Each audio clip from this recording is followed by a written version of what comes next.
Hello, welcome to the second video of this chapter where I'm going to be talking about the social media machine. That's basically, I'm going to be focusing more on my own experience with things like Instagram and Twitter, also Webtoon a little bit, but the main point here is sort of like how I managed to share my work on social media, how I managed to sort of grow my following and create an audience there. So this should be applicable to most social media platforms out there. I have to confess that I'm a little bit out of the loop when it comes to this because I put a lot of energy and a lot of effort into growing a social media presence in 2018, 2019 a little bit, and then it just sort of died off. Both the sort of reach that I had on social media and the effort I was willing to put into it. So all that I'm going to be talking about are sort of things that happened within that time frame. Essentially, if anything's changed, and things have changed on Instagram and Twitter ever since, I'm just not talking specifically about how things are right now. So when I started using social media for art after DeviantArt, because DeviantArt was a bit of an exception to things, right? I suppose the first thing that I should mention here is that I think it's extremely important to not use social media as an end goal in itself, right? So as you probably, if you listen to the previous video, you know that I spent a lot of time drawing and writing before I even got my work online, right? So I started drawing when I was very little, and it was only when I was about 14, 15 that I kind of started slowly making my way into social media. It was DeviantArt, so it wasn't exactly like how social media is these days.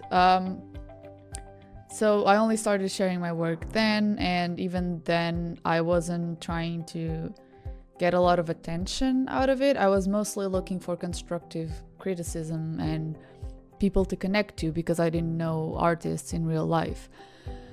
So my motivation wasn't to get an audience, it was to get experience, essentially.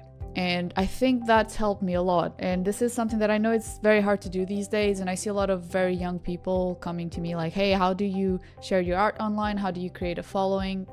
And I just think that they're focusing on the wrong thing, honestly, because unless you have a marketing campaign going, and I'll get to it later, unless you actually want to push something really bad, like your work, your career depends on it, there isn't really a reason why you should aim for like big numbers on social media. This is my personal opinion, obviously, but if you just want to share your work with similar-minded people, you'll have the chance to do that no matter what level you're at, no matter what platform you put it on. If you want people who like the same things that you do to see your work, you'll probably find a few of them. You shouldn't aim for like thousands and thousands of them. You should start by, maybe having 2 or 3 friends, online acquaintances that I can talk to or show my characters to. Maybe that's a good thing. Maybe that's a start, and maybe they can teach me things and I can teach them things. So that's how I started DeviantArt. I started by sharing things with a very small number of people. It just didn't reach more people. And it was nice. It was fun. We had like events and stuff back then. And then when I had a break, that kind of 3-year gap, then I tried to get back. DeviantArt just wasn't having it. I wasn't having DeviantArt, as a software developer and somebody who's worked on front end and back end for websites. The fact that DeviantArt always looked the same throughout the 6 or 7 years that I was there, it just upset me. So I kind of moved away from that, and I decided to take my Instagram. I had an Instagram account, I think, which was supposed to be a personal account. So I had about 200 followers that were just acquaintances and friends of friends. So I took that and I was like, I'm gonna make this an art account. So I started by posting random sketches and stuff, just seeing, like, testing the field. Again, I was very detached from the online social artist community, social media artist community, online artist community. I was completely out of it. I hadn't shared, I hadn't consumed, I was only reading webcomics, and that's sort of like its own separate subject. So I was, I was out of it. And the way that I managed to reconnect was I followed some people, like some artists. I liked their work, I interacted with their work. And then slowly I shifted into sharing more, like, exclusively art in my account. And then I archived sort of like the personal posts, and I was like, yeah, I'm gonna keep sharing art. This was also around the time when I started posting on Webtoon, and I was also getting some feedback on Webtoon, like, my 120 followers or 70, I think I remember when I went from 70 readers to 120 because somebody shouted me out on Webtoon. I was so happy with that. But yeah, it was slow, it was comfortable, it helped me ease into the thing, like the whole scheme. And one thing that I didn't do is I still don't, like, I tend to not follow big accounts. This is sort of like a natural thing that happens because I consume very niche content. So I'm never looking at the accounts with 1 million followers because that doesn't tend to be very niche content. That tends to be like, at the risk of sounding like a hipster, it tends to be the things that most people will like. So they're like very pretty, very colorful, very painterly as well, very rendered work. And I'm just not into that as much as I am into, like, somebody who just posts sketches of their OCs. Like, it's my thing. And because it's my thing, because I was always aiming towards a sort of more smaller community, a more niche community, I was feeling a lot more comfortable at interacting. Because if you follow an account that has maybe 1,000 followers or 500 followers, they will value each comment and each like a lot. I'm not saying big accounts don't. Like, I have a 100,000 followers right now and I still value each comment. It's hard to see all the likes, but at least when people comment, I do value that a lot. But it's different because if you're a small account, you see somebody who comments and likes, you memorize them, you know them. And a lot of people like that. And so they tend to like, oh, okay, let me check this person out, let me check what they're doing. They're always showing up in my notifications, and you get noticed like that.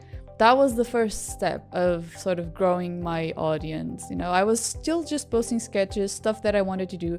At this point, I was creating the comic in the sketchy format. I was also starting to do some world building. So I would post these things, with no context whatsoever. And I'll kind of talk more about the type of content that I posted in the next video. But yeah, I was just posting for myself, but then interacting with other people. And this is the main thing that I want you to sort of retain from that. And this is the main advice that I give people that want to grow a social media presence is it is social. And now I'm a very introverted person. I don't like talking to people a lot, but online and sort of like, first of all, it's more comfortable for me to talk to people online. But social media, if you want to do well on social media, you need to bear in mind that it's social.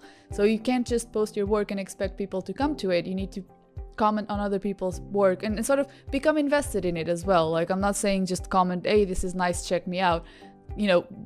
Take time to get to know other people that you find interesting online, at least get to know their work. They'll value that, and then they'll be more inclined towards valuing yours. Another step for me that I'll never sort of forget on Instagram, and I'm sorry if this is going all over the place and I'm rambling a little bit, but I'm just trying to like convey the experience on a very personal level. I created, so when I reached 800 followers, I created a raffle. So, you would share the post, and this is something that's also important, like getting people to share your stuff. You would share the post on the stories and comment or something and follow me, and then you get a chance at winning free art. At this point, I'll try to bring a drawing up on this part of the video to show you like what my art looked like. So it wasn't too bad. No, I was already working very hard on improving my drawing skills, but So that's another thing, like you do need to have skills in order to grow exponentially, at least. Like you can't just expect to get all the attention and not put the work in, if that makes sense. Even if you start very like roughly, if you start very fresh, you're very new to it, your art isn't that great, you need to like have some progression. You work on your own art first before thinking about how it's gonna get received. But yeah, my art wasn't great, it wasn't too bad. I got a bunch of shares. I got one of my like OG DeviantArt idols to follow me, and I just jumped around the room for 10 minutes. So that was a really cool experience. And then I reached out to an artist that had 4,000 or 5,000 followers on Instagram back then, and we're actually still friends. She's great.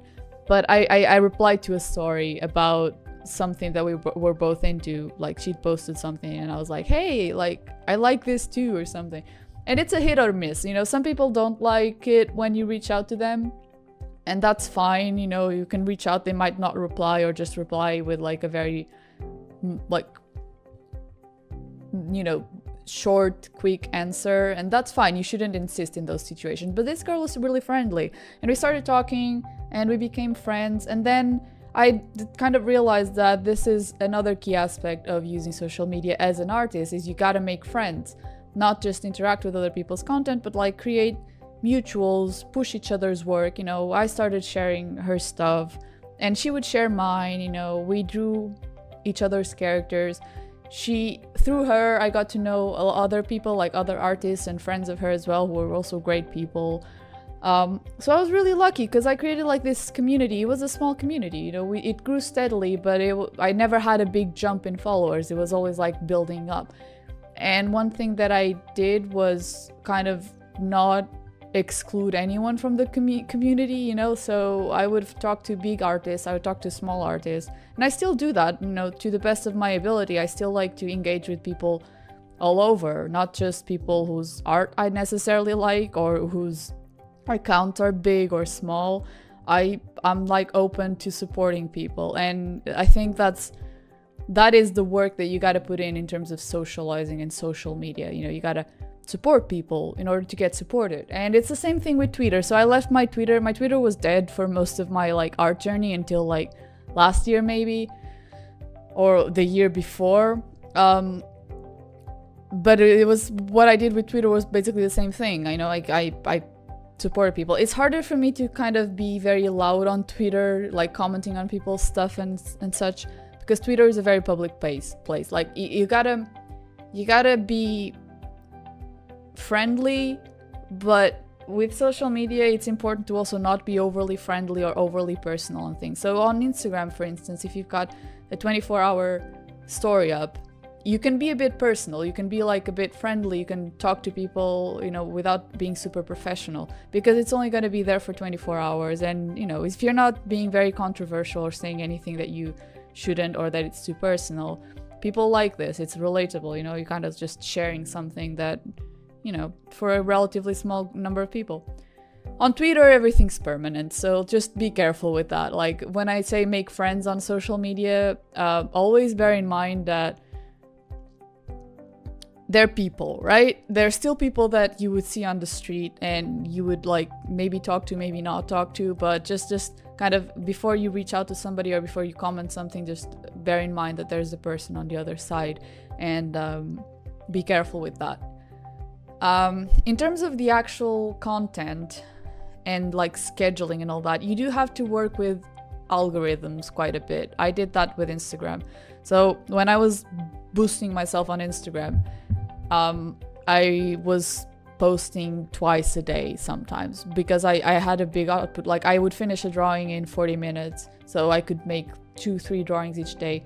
I started participating in other people's challenges as well, like draw this in your style challenges, so that big accounts would post my work on their stories, I'd get more followers, I'd make more draw this in your style. And at the same time, because I was drawing other people's characters and ideas and all that, instead of just focusing on my own, it wasn't exactly fan art, but, well, it was fan art, but not like fan art for something very big and very popular. It was just fan art for small creators.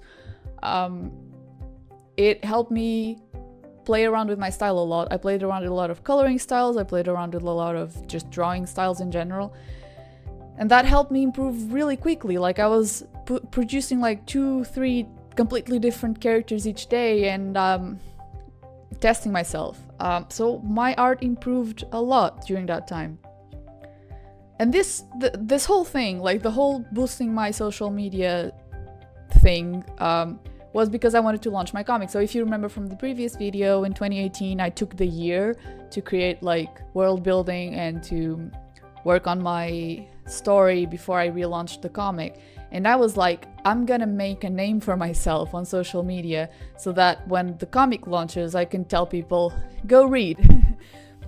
So this is another thing that I wanted to point out, is that I never grew social media just because I wanted a big social media account. I never wanted 100,000 Instagram followers just for the number. I wanted it for people to look at my story and my characters. So everything I did was just leading up to the comic, which is why eventually my social media presence just kind of died off. And now these days I'm kind of like just posting whatever. I mean, I like having a platform, because sometimes I want to like really have people see certain things, but most of it is related to my comic. And the fact that I already had an existing audience in December 2018, when I launched the comic before it got picked by Webtoon, I had about 9,000 followers, I think, 10,000 followers on Instagram. And the fact that I had those people already meant that like in the first day, first episode, second episode of my comic, I was already at, you know, over like maybe 2,000 readers, maybe, I don't know. I know that my numbers were completely different from the numbers that I remembered from Webtoon, because I had people sharing, and I had people sharing with their friends, and I had a few like big accounts pushing as well. And, you know, again, there's a person behind every screen, so people are cool. You know, people can be cool. People can be assholes as well. I don't know if I can say that, but people can be really like bad and nasty on social media. But if you do just focus on your own work and you share it with passion and all that, you will attract people who are also passionate about their work, and chances are that they'll be cool, right? And on that note, that's the advice that I've got on social media. On that note, I also wanted to just end with the be careful, like say that again, just be careful online. I think that it's easy to kind of get carried away, and the lines between personal and business become blurred and all that, but just keep in mind that you come first, right? There's no social media number that's going to be worth you having a bad time or feeling bad about your work. So protect yourself and take it easy, really. Like, numbers don't matter unless you've got a big marketing campaign going on, and or you're like me and you want to launch a comic and you just want to do it really hard. I did what I did because I could. I had a job, I had a stable job, I could focus on creating a lot of content and interacting with a lot of people. But it can be very draining, and it should never like overlap with any other priority you've got. So yeah, I'm sorry if this was a bit like unstructured and chaotic, but I hope you take something from it, and feel free to just ask anything in the comments as well as usual. So yeah.